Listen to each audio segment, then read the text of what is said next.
मागील 15-20 दिवस अगोदर या ठिकाणी बिबट्या आला होता। दुसऱ्या मजल्यावर चढला, परंतु त्यावेळेस काही त्यांनी नुकसान पोहोचवलं नाही। फॉरेस्टचे अधिकारी असेल, पोलीसचे अधिकारी असेल, आमच्या सगळ्या कार्यकर्त्यांनी मिळून बिबट्याला त्यांच्या हवाली केलं। हजारो लोक त्या ठिकाणी उपस्थित होते। परंतु 5-6 दिवस अगोदर पुन्हापूरच्या भागामध्ये बिबट्या आला आणि बिबट्या लहान नव्हता, तो फार मोठा बिबट्या होता आणि तो बिबट्या इकडच्या तिकडे होऊन एकाच्या घरामध्ये घुसला आणि त्या बिबट्याने लगभग 7 लोकांना घायल केलं। त्यांचा इलाज भवानी हॉस्पिटल आणि नेल्सन हॉस्पिटलमध्ये सुरू आहे आणि त्यानंतर सुद्धा लोकांचे मोबाईल असेल, व्हिडिओच्या माध्यमातून असेल, वर्तमान पेपराच्या माध्यमातून असेल, अशा प्रकारचे बिबटे इकडे तिकडे घुमत आहे। अशा प्रकारचे बी नागरिकाचे म्हणणं आहे।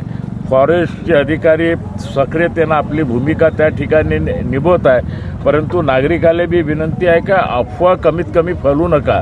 जिथं अगर आपल्याला काही अडचण असेल, दिसत असेल तर ते तुम्ही खऱ्या अर्थाने सांगा, नाही तर एखादी अफवा फैलल्याने त्याचे वातावरण दूषित होते, लोकांमध्ये भयभीतचे वातावरण त्या ठिकाणी होते।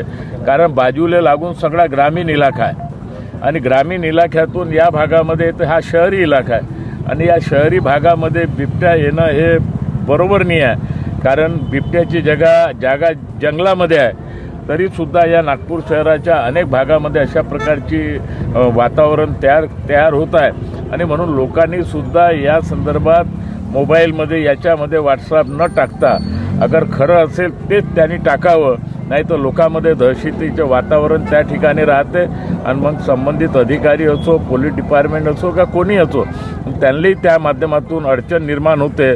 फॉरेस्ट डिपार्टमेंटचे सगळे अधिकारी, पोलीस डिपार्टमेंटच्या तुमच्या पारडी पोलीस स्टेशन असेल, त्या संपूर्ण अधिकारी ते संपूर्ण भ्रमण या ठिकाणी